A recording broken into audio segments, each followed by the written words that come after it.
en la oscuridad, en el naufragio y sin destino. Andas buscando una palabra de iluminación. Esta palabra te dará luz en medio de la oscuridad. El Ministerio de la Enseñanza y la Evangelización, Jesús Soberano Señor, presentan su programa Palabra de Iluminación con el maestro José Briceño. Ok, aplaudimos para recibir la palabra. Con mucho deseo, que la palabra del Señor siempre se recibe con gozo, con alegría. Nuestra clase número 19, acerca de lo que es conflicto entre dos reinos. ¿Verdad que esto se ha extendido, no? Pero ¿cómo creo, cómo usted ha aprendido? Y yo también he aprendido. Hay cosas que yo estoy acá ministrando y que no están en las notas y llegan acá. Aquí llegan. Y usted cree que esto está aquí escrito, que va, lanzo eso ahí por el Espíritu y... Estamos hablando del arsenal, nuestras armas. Hablamos de la verdad. Hoy nos toca hablar de la coraza de justicia. Lo que es la coraza de justicia.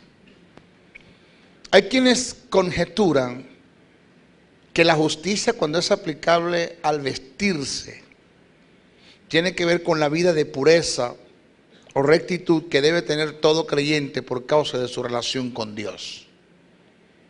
¿Ok? Que no está mal. Eso no está mal, eso está bien, eso es un principio, eso debe ser así. Pero desde el punto de vista en cuanto a lo que la Biblia quiere decir, no lo que la Biblia dice, con dicha posición estoy en desacuerdo por algunas razones que voy a mencionar. Primero, en primer lugar, el término griego que Pablo utilizó para justicia es dikaisume, que la mayoría de las veces usó para denotar el don de gracia de Dios a los hombres, por la cual todos los que creen en el Señor Jesucristo son introducidos en la correcta relación con Dios. Esta justicia es inalcanzable por obediencia a la ley o por cualquier otra condición que no sea la de la fe en Cristo.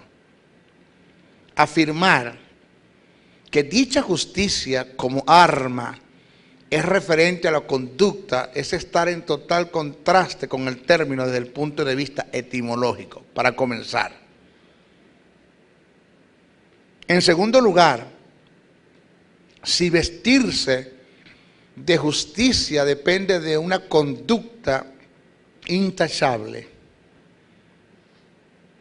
en este implemento de las armaduras que equivale a la coraza estaríamos siempre totalmente desarmados, porque ¿quién de los que estamos acá podemos cumplir con vivir una vida intachable el 100%? La coraza de justicia, cuando es aplicado, con la coraza de justicia, cuando es aplicable al vestirse, oiga lo que viene, se debe entender como la posición que el creyente tiene de justo delante de Dios por causa de la imputación de la justicia de Dios en él, y que dicha posición debe mantenerla en fe, debe mantenerla latente en fe. Oído. El vestirse con la coraza de justicia es entender y aceptar por fe que por muy bajo o degradante que sea la condición de pecado en la que hayamos caído, por causa de eso dejaremos de ser santos ante la presencia de Dios, pero nunca dejaremos de ser justos. El vestirse con la coraza de justicia es entender y aceptar por fe que aunque hayamos caído en el pecado más horrendo y más degradante de este mundo, seguiremos siendo justos delante de Dios.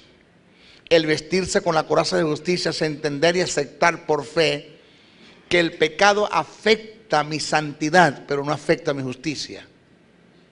Debemos mantener en claro que hay dos tipos de santidad, la posicional y la santidad práctica. La santidad práctica tiene que ver con mis actitudes, con un estilo de vida, acorde con el carácter de Dios que radica en el alma, que eso tiene que ver con el alma.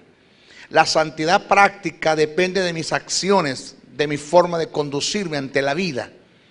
La santidad posicional es un estado que se obtuvo por la fe en la gracia en Dios, por la fe que depositaste en lo que Jesús hizo en la cruz del Calvario. En conclusión, en cuanto al estado de santidad, la santidad posicional es un suceso y la santidad posesional es un proceso. Esto, hay un estudio que tiene que ver con lo que llaman la justicia de Dios, pero la gente cuando me oye hablar de lo que es justicia, que lamentándolo mucho nuestros líderes, nuestros ministerios, en nuestras congregaciones, no son todos, pero los hay, no han entendido la fuerza que tiene la justicia de Dios en nosotros, o en el feligres o en el creyente. O sea, algo así como no han entendido lo que es el misterio del cambio, lo que se dio en la cruz del Calvario, cómo Dios agarró todo tu estado de pecado y lo puso sobre Jesús, y cómo Dios agarró el estado de justicia que estaba en Jesús y lo puso sobre ti. Cómo Dios agarró la muerte que estaba en ti y la puso sobre Jesús, y agarró la vida que estaba en Jesús y la puso sobre ti. Y que independientemente, lo vuelvo a repetir, reitero de muchas cosas que he dicho antes, independientemente del estado o en la condición de pecado en la que yo esté sumergido, sea que el pecado lo haya premeditado y haya caído y haya entrado en un estado de alevosía, sea que la intención de mi corazón fue mala para pecar porque yo sabía que lo que iba a hacer es pecado, y inclusive con todo y que haya producido los más grandes de los daños, si yo soy hijo de Dios y en mí está la vida de Dios y por ende está la justicia de Dios, con todo el que yo haya caído en ese estado de pecado con premeditación y alevosía, yo dejo ser santo ante la presencia de Dios, pero sigo siendo justo como es Dios. Yo dije en una ocasión, que para muchos fue una locura, que yo soy tan justo que ni siquiera Dios es más justo que yo. Porque cuando nosotros analizamos lo que es santidad y lo que es justicia, que uno tiene que ver con una posición y la otra tiene que ver con obras, podemos entender que Dios Padre es justo porque en Él, e inherentemente en Él, no hay pecado.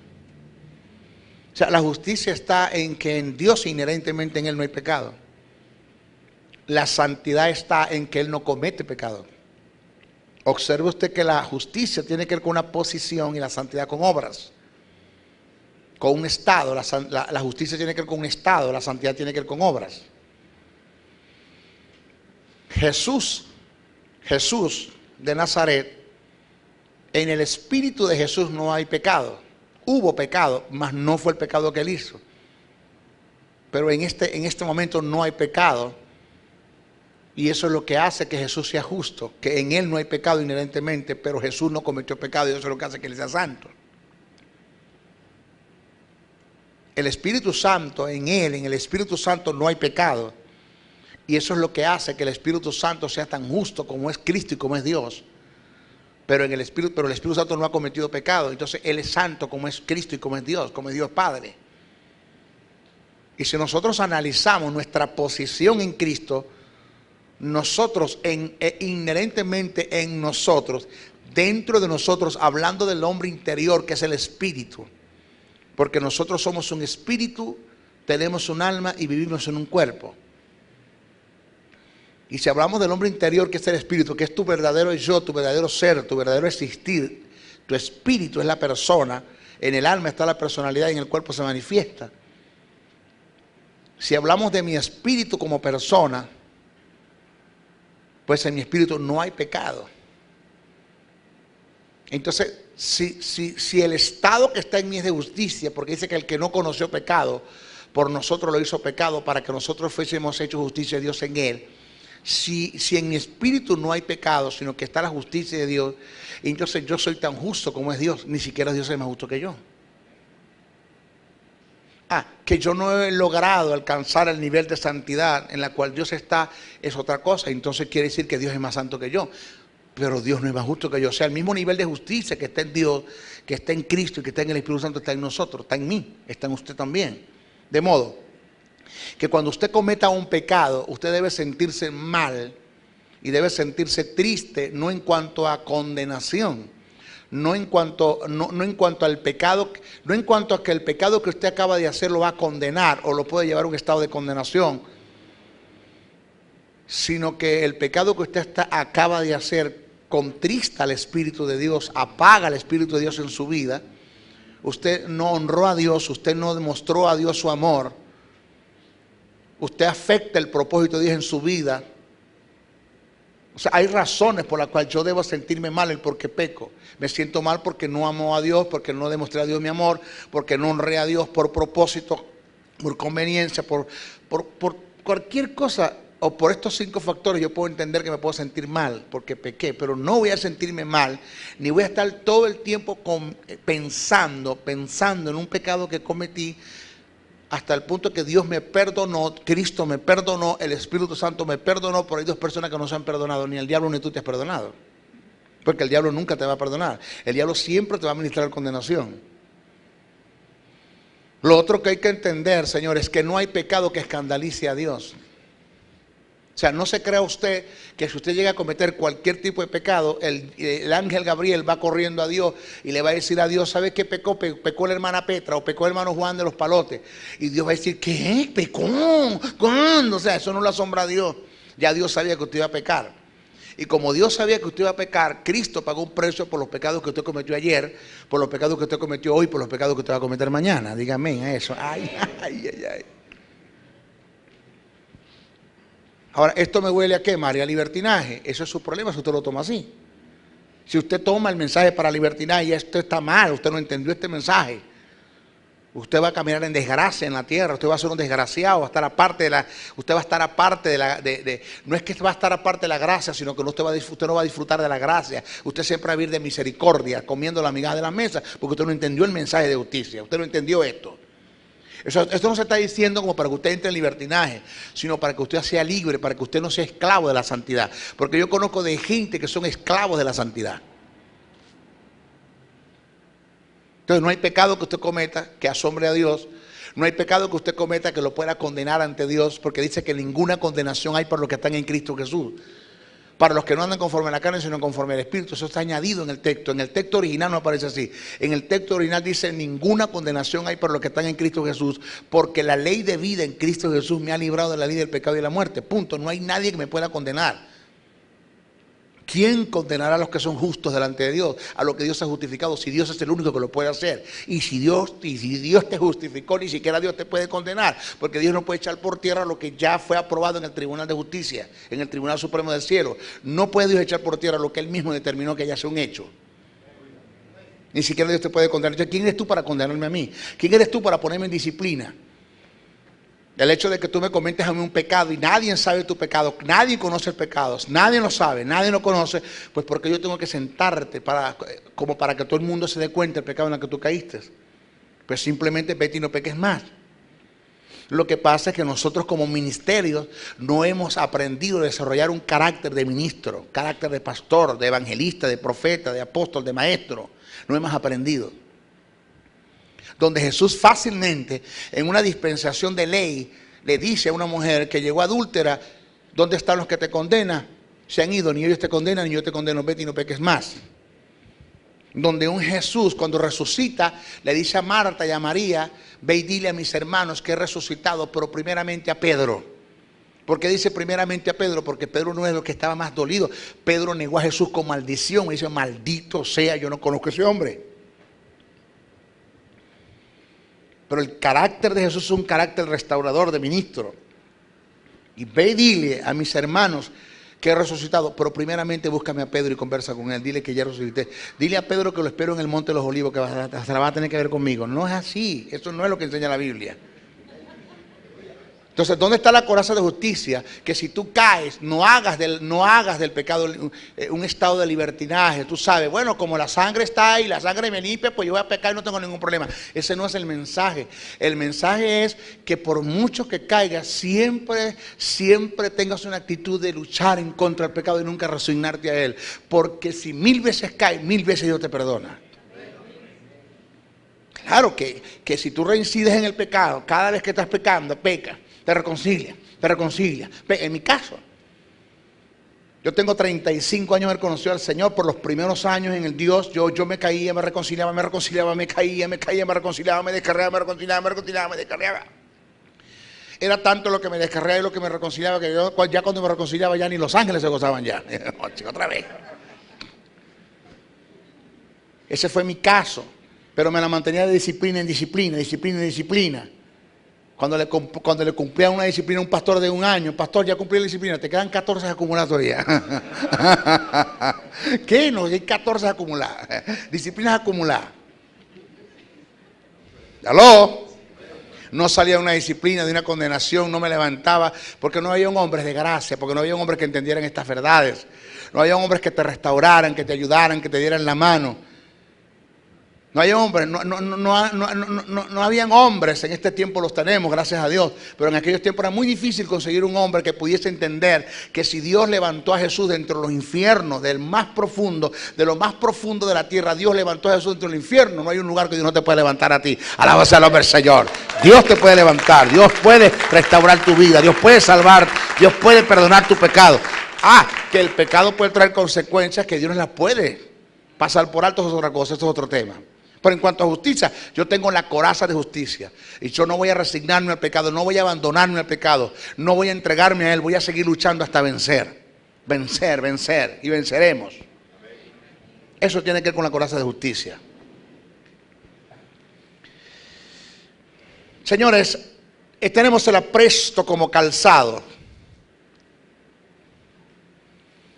Lo primero que tenemos que entender es que el vestirse con el calzado no es aplicable a la paz ni al evangelio. Como muchos, porque esto muchos lo han enseñado, hermano. El calzado es la paz, el calzado es el evangelio. Y miren lo que es el calzado. Lo primero que tenemos que entender es que el vestirse con el calzado no es aplicable a la paz ni al evangelio en sí, como muchos lo han entendido y lo han empleado y lo han enseñado. No debemos olvidar que el calzado es aplicable al apresto. El texto dice calzado los pies con el apresto. No dice con el evangelio ni con la paz. Dice calzado los pies con el apresto.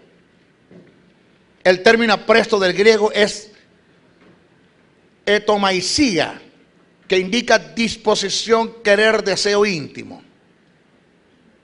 Ahora mire esto.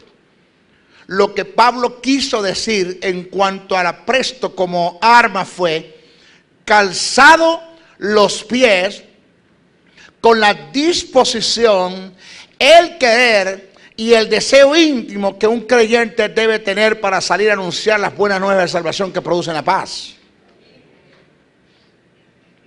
O sea, que el calzado tiene que ver con una disposición que usted y yo debemos tener como creyentes para dar de gracia lo que de gracia recibimos, anunciar las buenas nuevas de salvación que producen la paz, pero tiene que haber una disposición. O sea, la paz viene como resultado de que se predique el evangelio, y el anuncio del evangelio viene como resultado de que haya una disposición, un querer, un deseo íntimo en la iglesia para salir a predicar. Si al caso vamos, un gran porcentaje de los creyentes estamos descalzos y desarmados porque nadie quiere predicar, nadie quiere evangelizar. ¿Aló? Vamos a estar claros, Hágase usted una pregunta a usted mismo y contéstesela a usted mismo. Vea, ¿a cuántos usted le predicó hoy a Dios? ¿A cuántos usted le anunció hoy a Cristo? ¿Sabe qué fue lo que hizo que Billy Graham se convirtiera en uno de los más grandes evangelistas, o por lo menos entendiera el sentido de la predicación del evangelio? Joven de 18 años, comiendo, y llegó un borracho y se sentó a su lado y le dijo, ¿usted cree que Cristo viene? Porque lo vio con la Biblia. ¿Usted cree que Cristo viene? A ver, ¿cuántos creen que Cristo viene acá? Vamos a estar claros. ¿Cuántos creen que Cristo viene acá? Y le dice el borracho, ¿usted cree que Cristo viene? Y dice Billy Graham, ¿sí? ¿Usted cree que Cristo viene? Dice Billy Graham, sí, ¿por qué? 18 años. ¿Por qué? ¿Usted cree que si usted creyera de que Cristo viene, usted estuviera donde está? ¿Usted se puede imaginar ese gran acontecimiento de ver los cielos abiertos y al Hijo de Dios descender con gran poder y gloria? Imagínese, cierre por un momento sus ojos y imagínese el cielo abierto y ver venir al que traspasaron, al que resucitó de los muertos, al que venció el diablo, venció al Hades, venció a los principados, venció a las potestades, que se sentó a la diestra del Padre. ¿Se puede imaginar el acontecimiento que es ver al Teantropos descender del Dios hombre, descender del cielo?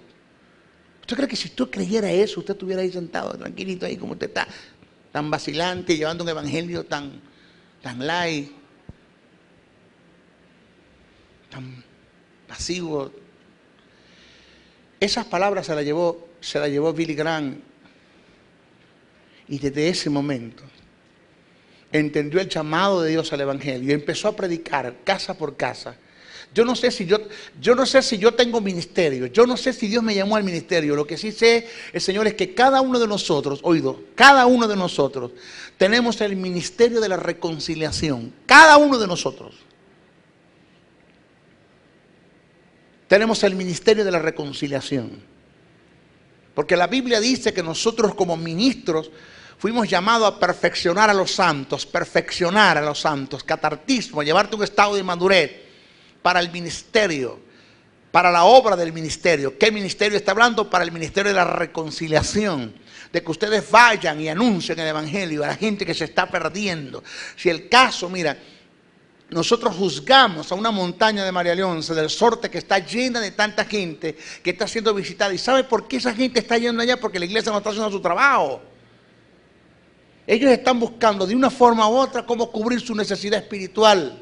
¿Y por qué no la consiguen? Porque nosotros nos topamos, nos codamos, nos tropezamos con gente que no conocen a Dios, ni siquiera le hablamos de Jesucristo, ni siquiera le hablamos del evangelio.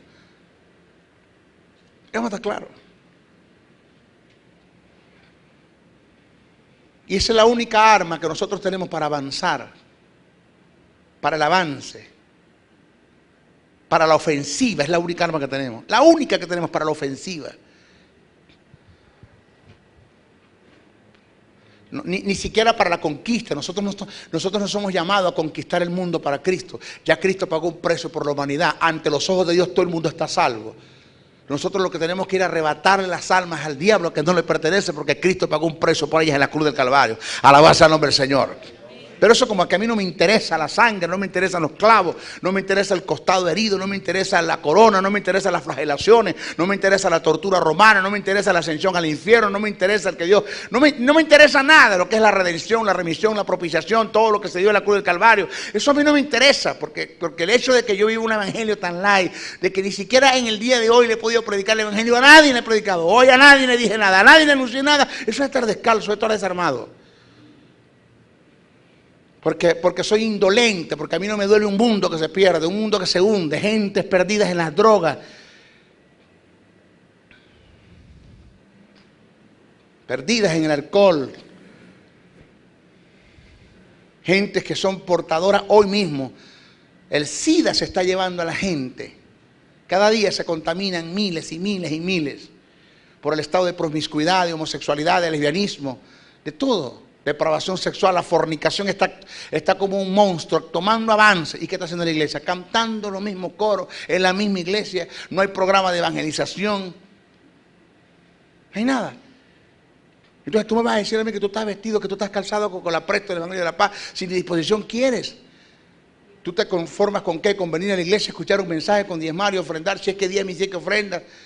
Estás tres horas en la iglesia, oye, como para acabarla, como para callar la voz de la conciencia, de que eres cristiano, de que si adoras a Dios. ¿A quién tú vas a engañar con eso? ¿A quién vamos a engañar con eso? A nadie. Los niños de la calle. Yo fui un niño de la calle. Yo comí de los pipotes de basura, dormí debajo de los puentes. Desde 8 años hasta los 16 años estuve en el mundo. A mí no se me acercaba ningún evangélico a predicarme, porque era malo. A mí usted no me colocaba una mano en el hombro que le clavaba una puñalada. A mí no se me acercaba nadie. El chocolate, malísimo. Iban a la casa, señora Ramón, el chocolate me faltó el respeto. Mamá decía, maten a ese desgraciado. Así, no había valores, no había nada. ¿Quién se me acercaba? Nadie. Me tenía miedo los evangélicos. Pero hubo uno que se acercó, hubo uno que se me allegó, que conversó conmigo y me hizo entender que hay una vida después de esta, que hay valores en mí, que Dios escoge el vil para avergonzar al sabio, que Cristo te quiere salvar, que Cristo pagó un precio por ti en la cruz. Empecé a llorar como un niño. Mi espíritu necesitaba que se le dijera eso. El oído de la gente está abierto, hermano. No es que nadie quiere escuchar el evangelio, sino que como hemos dado tan mal testimonio del evangelio que predicamos, nadie quiere ser como tú has sido, con mal testimonio. Tramposo, mentiroso, engañador, usurpador. De todo, eres el mismo, no cambiaste. No hay cambios en ti, nadie ve nada. Vaya, los niños en la calle muriéndose. SIDA, homosexualismo, prostitución. De todo hay. ¿Qué estamos haciendo? Nada. ¿Hay programas de evangelización? No los hay. Muy pocos. Si hay iglesias que tienen programas de evangelización, pero nosotros somos muy pocos los que lo estamos haciendo. Y se nos dio un poder, se nos dio autoridad, se nos dio señorío, se nos dio dominio. ¿Para qué? Recibiréis poder cuando haya venido sobre vosotros el Espíritu Santo y me seréis testigos. ¿Con qué voy a ser testigo? Con el poder. ¿A quién le voy a ser testigo? A las naciones. ¿De quién voy a ser testigo? De Cristo. Vayan con el poder que les he dado. Sean testigos. Toquen puertas, puertas por puertas. Vamos a hacer la obra de evangelización. Vamos a hacerlo. No lo estamos haciendo. De lunes a lunes, de sol a sol como Salserín, de lunes a lunes haciendo culto, predicándole a la misma gente. Las iglesias crecen porque las mujeres paren. Por eso crecen las iglesias. Pero no hay un programa de evangelización. Eso no está en todas las iglesias, pero lo hay, la mayoría estamos caminando en el terreno. Entonces, ¿qué usted me va a hablar a mí de que usted está vestido con la armadura de Dios? Mira cómo tiene la gente, mira cómo tiene el programa de evangelización oculto, escondido, abandonado. Aló. Mire, el apresto como calzado es una de las armas de avance que tenemos para establecer el reino. Óigame, para establecer el reino. Señores, ¿para qué, maestro? Para establecer el reino.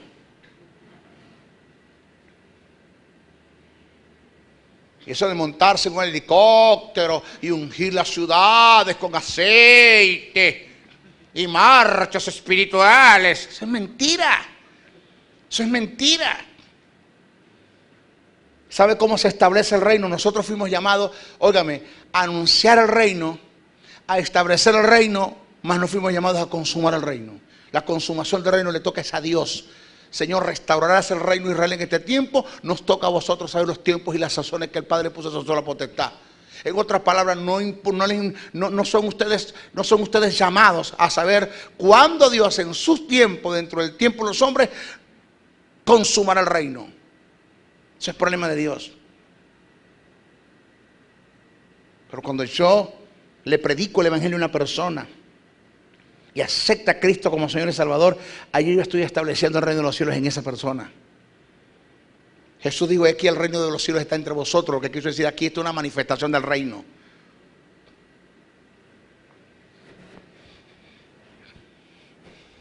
Predicamos, anunciamos. Vamos a los hospitales. ¿Cuánta gente no hay muriendo en los hospitales, Mari? Muriendo. ¿Dónde está el programa de evangelización de la iglesia? De morir en los hospitales. Vayan. Vayan. De 2 en 2. Vayan a los hospitales. No lo hacemos. ¿Dónde está el programa de evangelización de la iglesia en las cárceles? De ir, de que de aquí vayamos hasta allá. No de que hay un ministerio metido allá. De aquí vayamos hasta allá.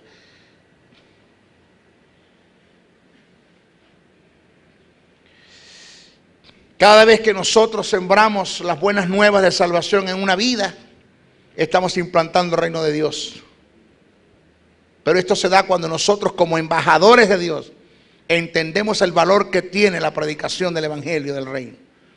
Y a su vez entendemos, por causa de esos valores, la responsabilidad y el peso que cae sobre nosotros al hacerlo, al no hacerlo.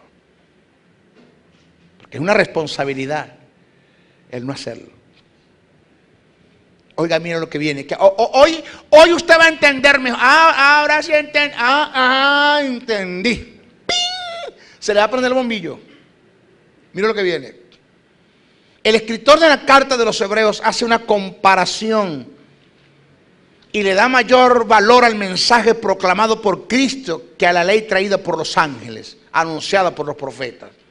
Y exclama que si el mensaje dado por los ángeles fue firme, cuánto más las buenas nuevas anunciadas por Cristo, que se nos fueron confiadas. Por esta razón es que exclama con gran lamento y con gran lamentación aquellos que se les fue confiado el mensaje de la salvación y no se ocupan de este en cuanto a aceptación, vivencia y proclamación.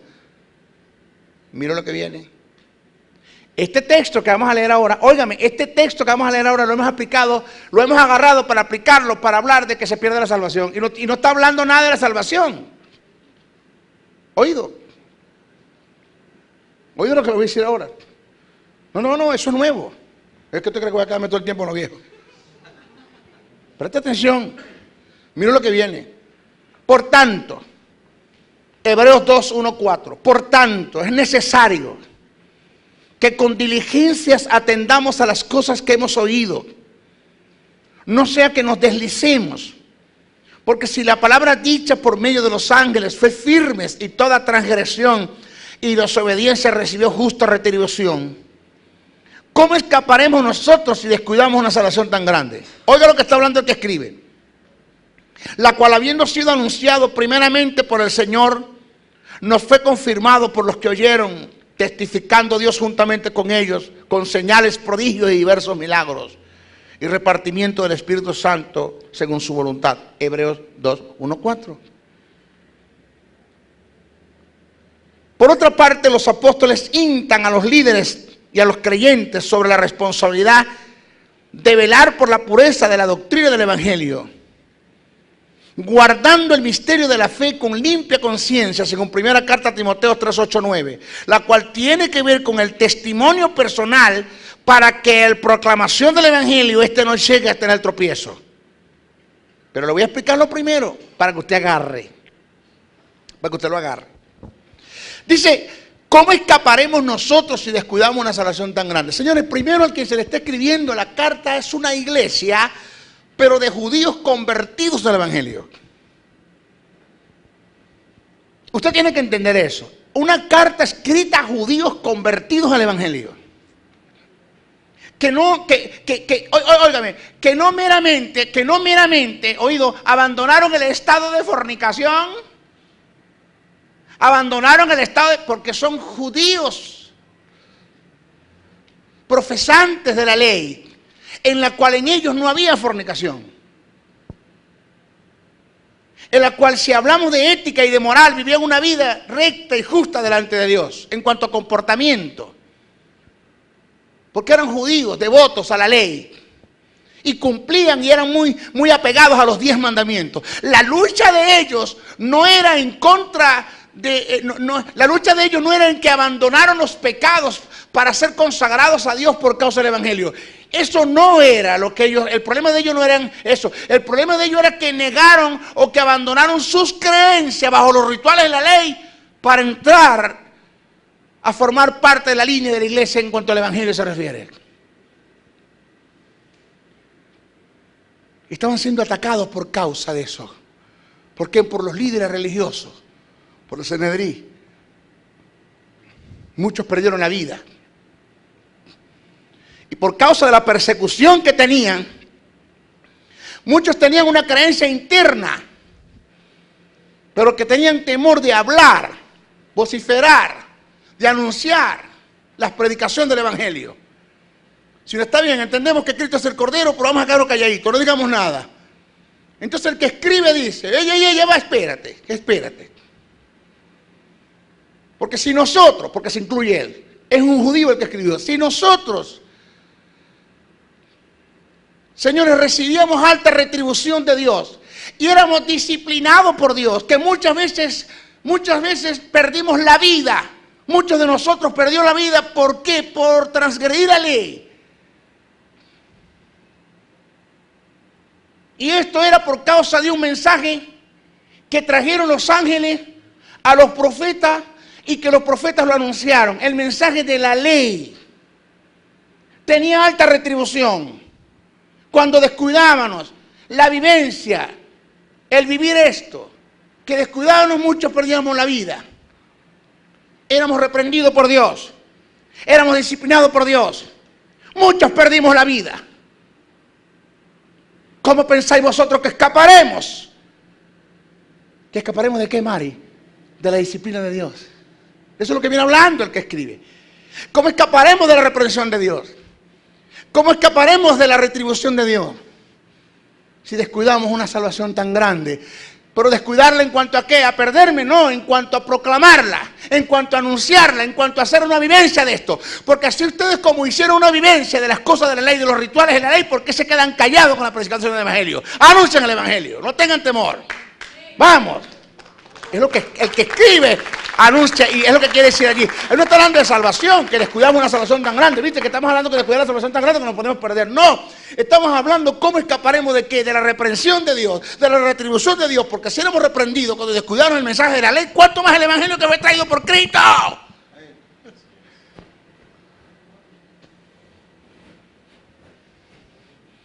¿Están acá?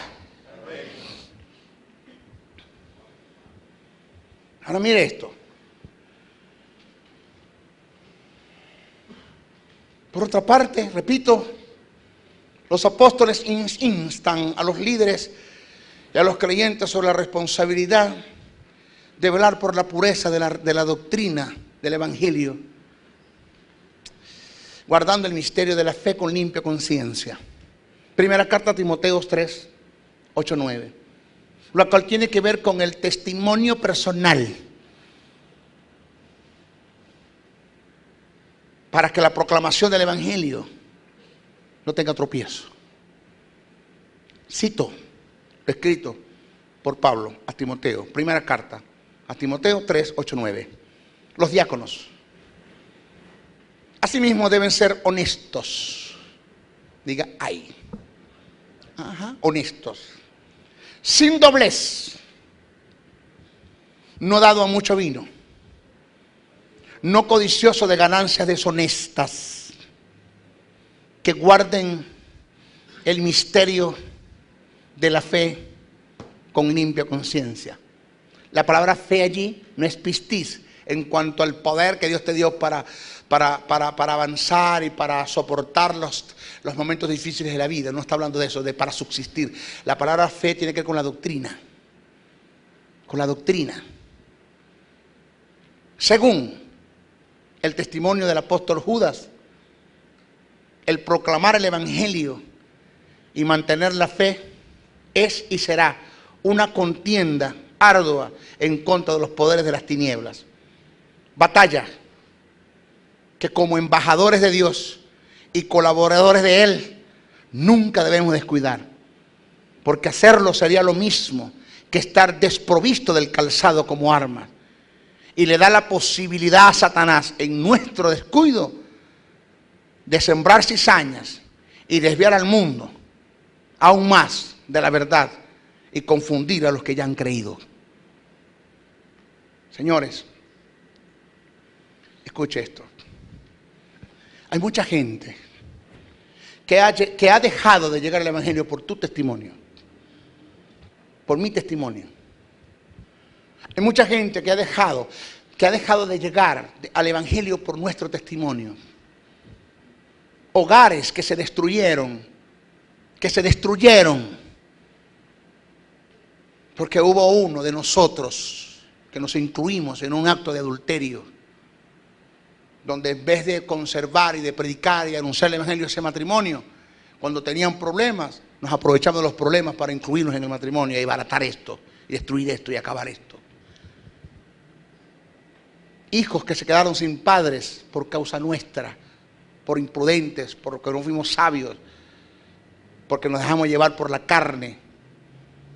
por una vida sensual, almática, porque pensamos en nuestros deseos y no pensamos en los beneficios del reino, en lo que el reino puede beneficiar a la gente.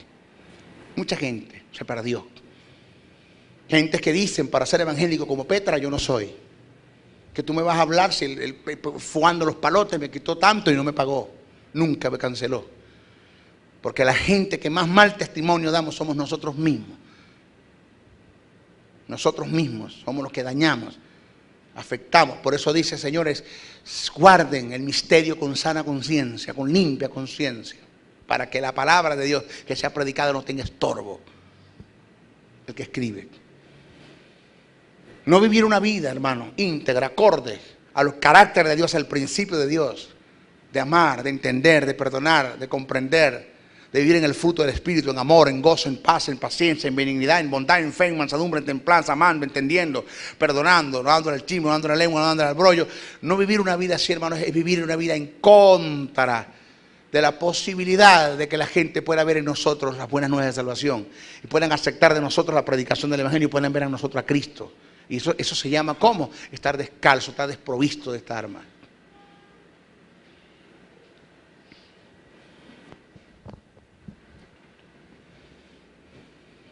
No sé si están acá ustedes. ¿Están acá o se fueron? No sé. ¿Estarán acá?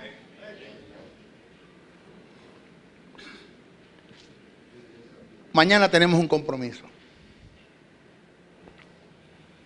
Compromiso de mañana, señores. Levantarse muy temprano en la mañana. ¿Usted se levanta a qué hora? ¿A las 5 de la mañana? Bueno, levántese a las 4:30. Que comencemos con una vida devocional, con una entrega a Dios. Comencemos con buscar la presencia del Señor. Comencemos con pedir perdón. Señor, perdóname. Porque a mí la cruz no me importa, a mí tu sacrificio no me interesa, tu dolor indolente. Los látigos y los clavos, eso a mí no me dice nada. Hasta hoy. Yo creo que fue tan alto y tan grande el precio que pagaste, Señor, para lo que estamos haciendo, que es muy poco. Perdóname. Pero yo me comprometo hoy, Señor, por lo menos a uno hablarle de ti. Por lo menos a uno hablarle de ti. Si nosotros somos 2 millones, 3 millones, 4 millones de creyentes en Venezuela, que le hablemos uno a cada uno por hoy, señores, son 4 millones que van a escuchar el Evangelio hoy. Vamos a hacerlo. Usted como estudiante, usted como responsable en Dios, usted como creyente, dice, da de gracia, porque de gracia recibiste. ¿Cuántos están agradecidos por lo que Dios les ha dado? Entonces usted tiene que dar de gracia lo que Dios le dio. Acérquese al compañero. Dios le va a dar la oportunidad de usted hacerlo. Dios le va a dar la oportunidad de hacerlo. Dios se lo va a dar. Señor, dame la persona. Ponme a mi lado a quién le voy a hablar, a quién le voy a decir, a quién le voy a anunciar. Dios te va a tomar como a Felipe, te va a llevar al sitio donde hay gente necesitada.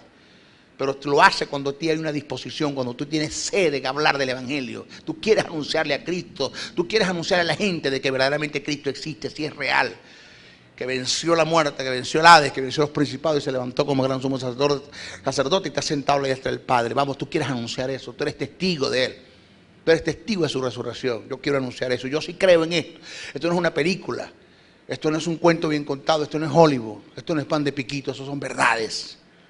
Son realidades que las vamos a anunciar más adelante. Y mañana usted se le acerca a alguien. Usted tiene que buscar la forma de cómo predicar. Dios le va a dar, Dios le va a decir, Dios le va a abrir puertas. Dios le va a dar en el momento de que usted pueda tener la oportunidad para predicar, pero no pierda la oportunidad. Aló.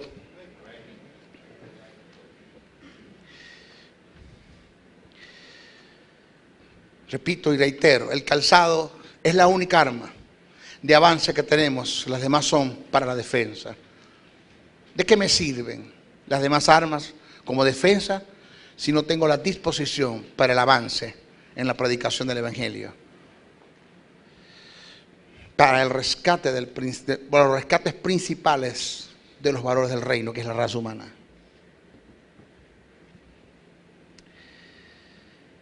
Mire, la iglesia, carta de Judas dice así: amados, por la gran solicitud que tenía de escribiros acerca de nuestra común salvación, me ha sido necesario escribiros y exhortándoos que contendáis ardientemente por la fe que ha sido una vez dada a los santos, porque algunos hombres han entrado encubiertamente, los que desde antes habían sido destinados para esta condenación, hombres impíos que convierten en libertinaje la gracia de Dios y niegan a Dios, el único y soberano y nuestro Señor y Salvador Jesucristo. Vosotros no seáis así.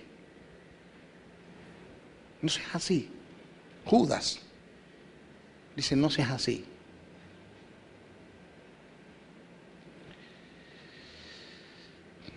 La iglesia, como la sal de la tierra y la luz del mundo. Me llamó mucho la atención algo que Jesús dijo. Yo escuché un predicador cuando dijo, Jesús no es la luz del mundo. Eso en ninguna parte de la Biblia dice eso. Yo como maestro tengo que corregir a la gente, hermano. Cuando bajado del púlpito, ven acá, hermano, disculpe, el maestro Briceño, maestro, ¿cómo está? Mi respeto. He oído hablar de usted. ¿Qué desea, maestro? ¿Cómo usted acaba de decir que Jesús no es la luz del mundo? No lo es, maestro. Y cuando me busca el texto, consigo cuando Jesús dijo, luz soy del mundo mientras estoy en el mundo, más ustedes serán luz del mundo.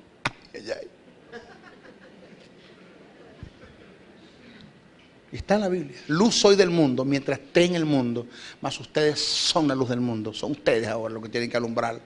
Son ustedes los que tienen que dar testimonio. Es en ustedes. Óigame, es en ustedes que se tiene que ver el fruto del Espíritu. El Espíritu Santo no da fruto. Él es amor. Por eso dice la Biblia, el fruto del Espíritu. Él, no dice los, él, artículo determinado. Él indica lo que quiere decir el carácter del Espíritu.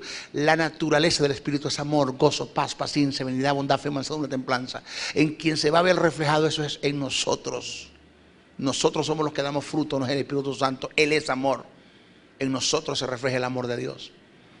Yo soy la vid verdadera, mi Padre es el labrador, vosotros sois los pámpanos. Y todo pámpano que no dé fruto, se da cuenta que el que da el fruto es el pámpano, ni es la vid ni es el labrador.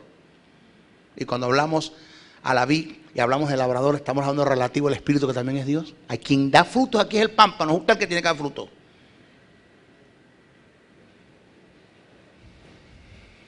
Somos la luz del mundo, somos la sal de la tierra. Y nosotros, por ser la luz del mundo y la sal de la tierra, tenemos la gran responsabilidad de dar testimonio del Evangelio con dichos y con hechos. ¿Con qué? Con dichos y con hechos. Por tanto, amados míos, mira lo que viene. Pablo, este hombre es un wow. Como siempre habéis obedecido, no como en mi presencia solamente, sino mucho más ahora en mi ausencia. Oiga, ocupaos en vuestra salvación con temor y temblor. ¿De qué está hablando? Hermano, cuide la salvación. No está hablando de eso, no está hablando de eso. El término ocuparse tiene un significado etimológico muy grande allí.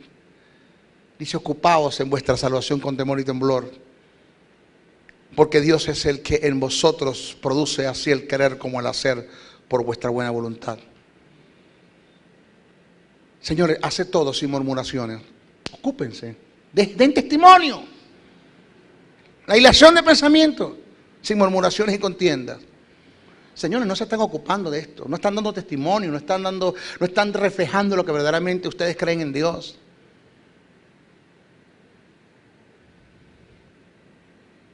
Hace todo sin murmuraciones y contiendas, para que seáis irreprensibles y sencillos hijos de Dios, sin manchas en medio de una generación maligna y perversa, en medio de la cual debéis resplandecer como luminares en el mundo. ¿Quiénes nosotros? Asidos, tomados de la palabra de vida, para que en aquel día Cristo y yo pueda gloriarme de que no he corrido en vano, ni en vano a ustedes los he preparado. Y he trabajado, los he exhortado, los he edificado y los he perfeccionado para esto.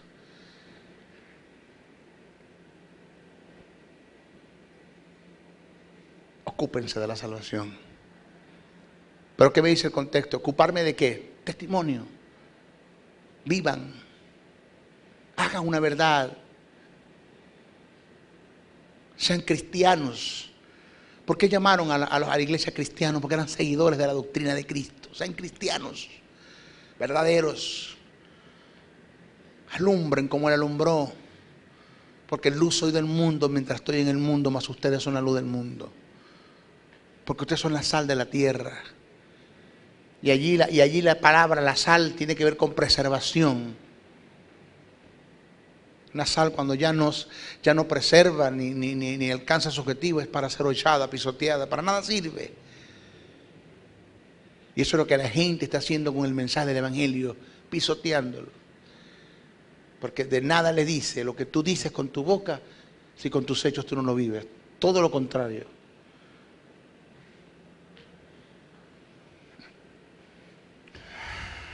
El término ocupaos en relación a la salvación no tiene nada que ver con el obrar para mantener o cuidarla en cuanto a la salvación se refiere, sino es la exhortación que le da Pablo a los creyentes a que se aboquen, trabajen, produzcan para difundir el Evangelio como luminares del mundo, dando testimonio de la proclamación con palabras y con hechos.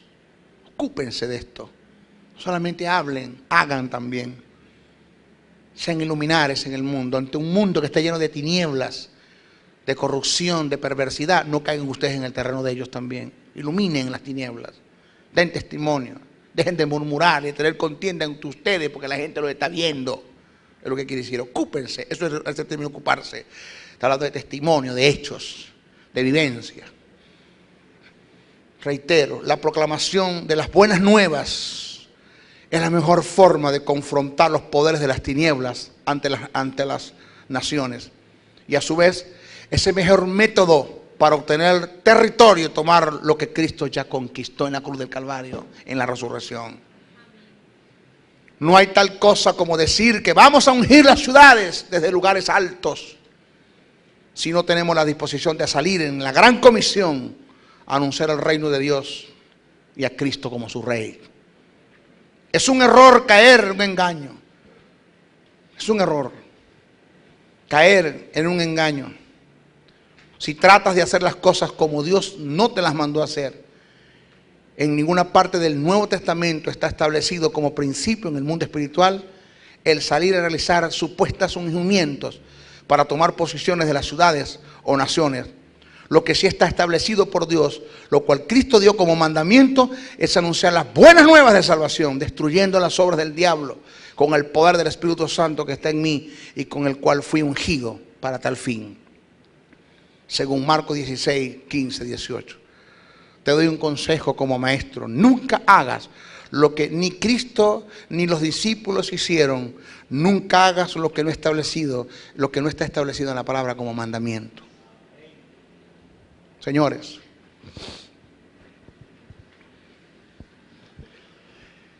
hay un gran empresario, me reservo su nombre, judío, puros hijos, varones, hijos.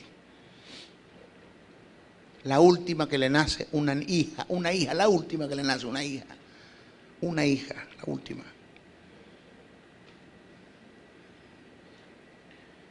Yo almorcé con ese hombre. Porque hay una persona que es muy allegada a él, que es muy allegada a mí. Me dijo: quiero que vayas conmigo, que vengas conmigo para que almorcemos con este hombre, un empresario. Y fuimos a almorzar. Llegamos al sitio, nos sentamos. Y él llegó con sus escoltas. Llegó al sitio, un hombre anciano, como de 72 años. con todo el dinero del mundo, con toda la plata del mundo. Se sentó, saludó con cariño a este hombre y me lo presentó. Te presento al maestro Briceño, mi maestro. Él es uno de mis asesores en la teología, en la Biblia. Dice, respeto.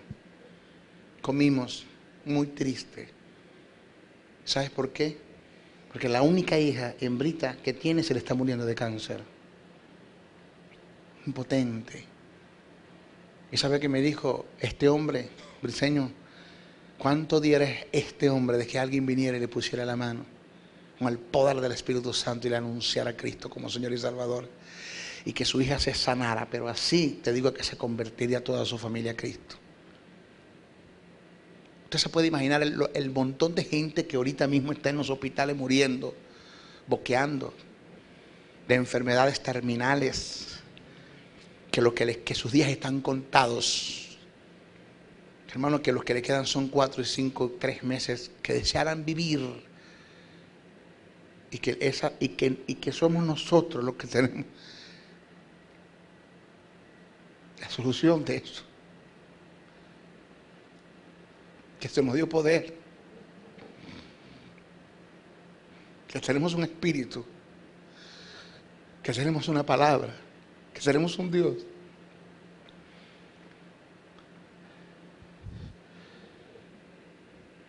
Pero igual se mueren. Igual se están muriendo. Porque nada estamos haciendo. Porque parece, Freddy, que no hemos creído en esto. Porque parece que como no estamos muy convencidos de estas verdades, de que sí tenemos poder, de que sí, lo que pasa es que para que esto funcione, tiene que haber una entrega, un abandono, tiene que haber una consagración total y que no haya tiempo para no otra cosa sino para Dios. Pero es tanto lo que el mundo ofrece, es tanto lo que nos rodea de las circunstancias que nos entretenemos y nos interesa más estas cosas que la comisión que se nos entregó y que se nos dio. Jesús los envió de 2 en 2, envió a 72 primero, después envió a los 12 y les dio una comisión. Esa misma comisión la tenemos nosotros. Allá antes de irse, le dijo a sus discípulos, id y predicad el evangelio a toda criatura. Resucitad muertos, da vista a los ciegos, da de gracias, porque de gracia recibiste. Quedaos en la ciudad de Jerusalén hasta que seas investido de poder de lo alto.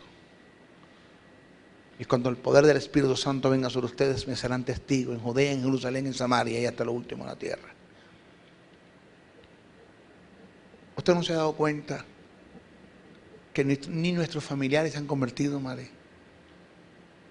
Ni para ellos tenemos tiempo. ¿Usted no se ha dado cuenta de eso? No sonemos todos, pero los hay, la mayoría. El caso es la mayoría, donde ni para ellos tenemos tiempo de hablarle. Es grave. Es grave. Eso es grave. Y decimos que tenemos armas, y decimos que estamos armados, y decimos que estamos bien. Y estamos totalmente descalzos porque en cuanto a la predicación del Evangelio, que traen las buenas nuevas de salvación, que son las buenas nuevas de salvación que producen la paz, en cuanto a eso no estamos haciendo absolutamente nada.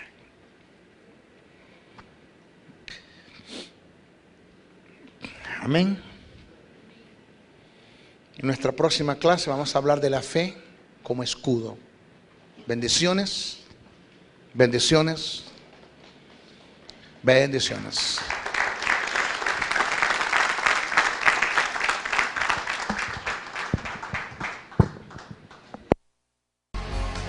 Si has sido bendecido con esta palabra, comunícate a los teléfonos 0424-645-7043 y 0416-860-7602 y escríbenos al email josebriceno77@hotmail.com y a la www.reformatv.net.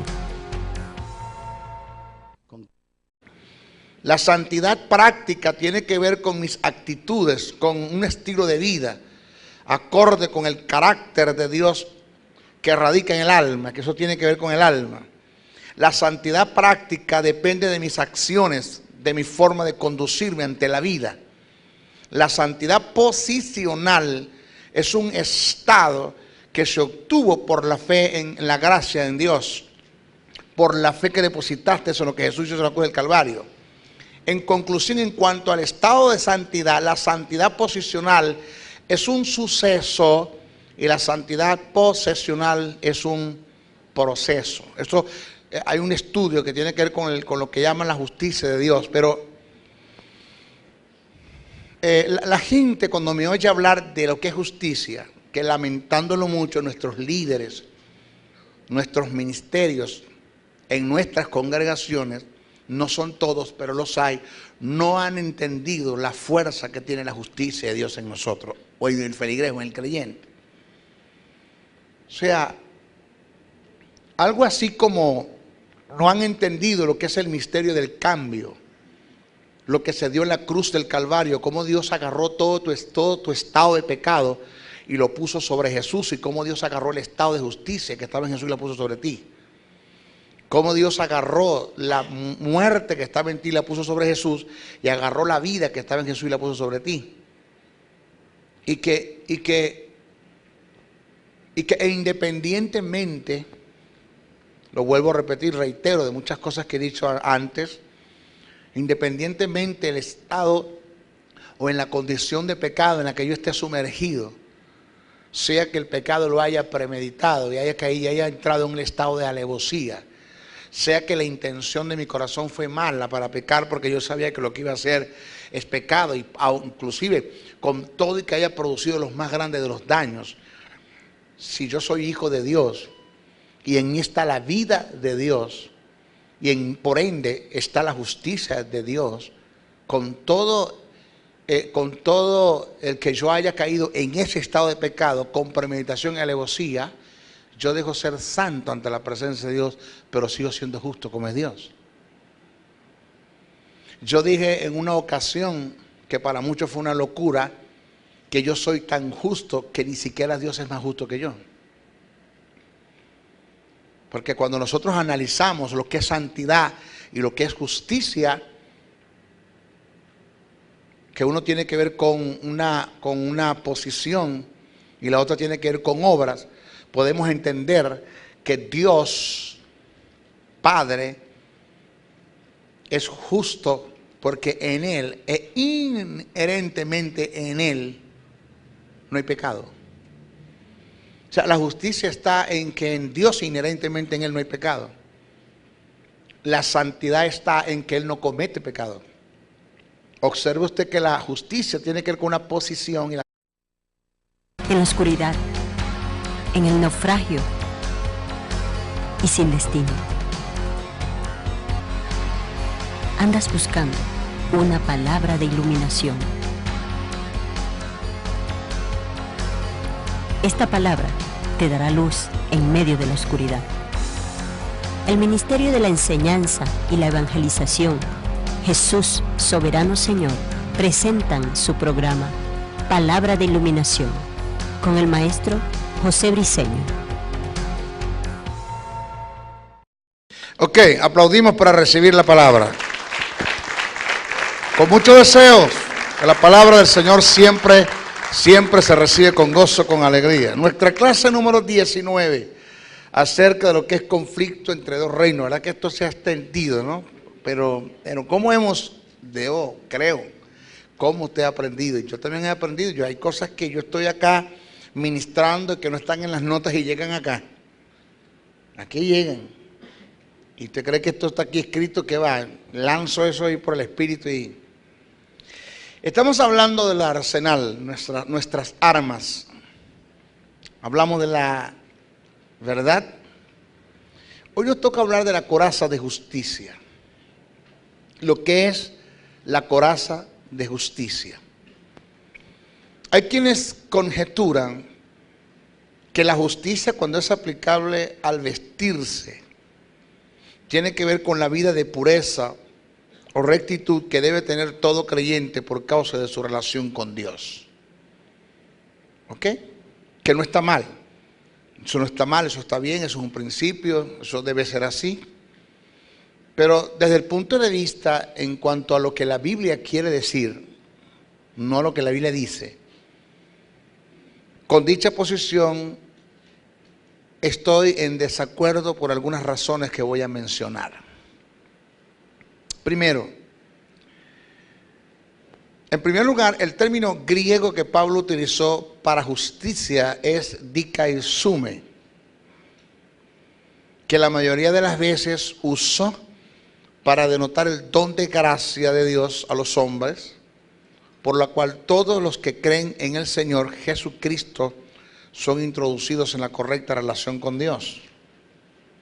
Esta justicia es inalcanzable por obediencia a la ley o por cualquier otra condición que no sea la de la fe en Cristo. Afirmar que dicha justicia como arma es referente a la conducta es estar en total contraste con el término desde el punto de vista etimológico, para comenzar. En segundo lugar, si vestirse de justicia depende de una conducta intachable, en este implemento de las armaduras que equivale a la coraza estaríamos siempre totalmente desarmados, porque ¿quién de los que estamos acá podemos cumplir con vivir una vida intachable el 100%? La coraza de justicia, cuando es aplicado, con la coraza de justicia, cuando es aplicable al vestirse, oiga lo que viene, se debe entender como la posición que el creyente tiene de justo delante de Dios por causa de la imputación de la justicia de Dios en él, y que dicha posición debe mantenerla en fe, debe mantenerla latente en fe. Oído, el vestirse con la coraza de justicia es entender y aceptar por fe que por muy bajo o degradante que sea la condición de pecado en la que hayamos caído, por causa de eso dejaremos de ser santos ante la presencia de Dios, pero nunca dejaremos de ser justos. El vestirse con la coraza de justicia es entender y aceptar por fe que aunque hayamos caído en el pecado más horrendo y más degradante de este mundo, seguiremos siendo justos delante de Dios. El vestirse con la coraza de justicia es entender y aceptar por fe que el pecado afecta mi santidad, pero no afecta mi justicia. Debemos mantener en claro que hay dos tipos de santidad, la posicional y la santidad práctica.